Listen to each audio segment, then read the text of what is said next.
जिन लोगों ने जेएनयू में लिखा कि ब्राह्मणों भारत छोड़ो, ये सारे वही लोग हैं, ये सारे वही लोग हैं जो वहां लिख रहे हैं कि ब्राह्मणों भारत छोड़ो। ये असल में किसी ब्राह्मण, किसी क्षत्रिय, किसी चमार, किसी वाल्मीकि, किसी धीमान, किसी पाल, किसी कश्यप के खिलाफ नहीं है। ये इस देश की मूलभूत संस्कृति के खिलाफ है, ये इस देश के खिलाफ है। वो जो कहते हैं ना कि भारत तेरे टुकड़े होंगे इंशाअल्लाह इंशाअल्लाह, वो जो कह रहे हैं ना, वो टुकड़े इस तरह नहीं कर रहे हैं जैसे पाकिस्तान को काट कर अलग किया गया है, वो भी होगा, लेकिन उससे पहले ये इस देश को इस तरह बांट देंगे कि व्यक्ति व्यक्ति से द्वेष करेगा, समाज समाज से द्वेष करेगा, जाति जाति से द्वेष करेगी, वर्ग वर्ग से द्वेष करेगा, और इस देश में कोई किसी को सहन नहीं करेगा। और इससे बचने का एक उपाय, दूसरा कोई उपाय नहीं, इससे बचने का एक ही उपाय है बंधुओं, और वो है शिक्षा।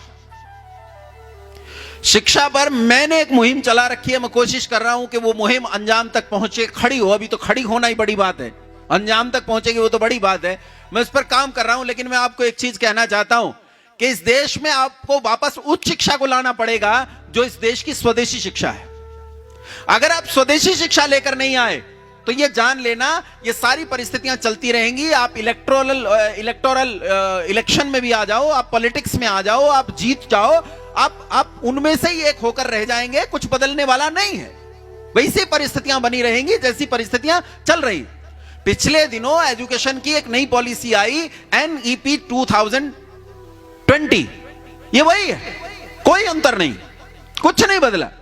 कुछ प्रस्ताव हैं जो बहुत अच्छे हैं, स्वागत के योग्य हैं, उन्हें मैं मानता हूं, लेकिन जो शिक्षा की मूल नीति है उसमें कोई परिवर्तन नहीं आया। ये वही 4 घंटे वाली नीति है कि बच्चा 4 घंटे स्कूल में जाएगा और फिर घर आकर पढ़ेगा। इस देश की स्वदेशी नीति में बच्चा 4 घंटे स्कूल में नहीं पढ़ता था, वो 2400 घंटे स्कूल में रहकर पढ़ता था। ये इस देश की शिक्षा नीति थी।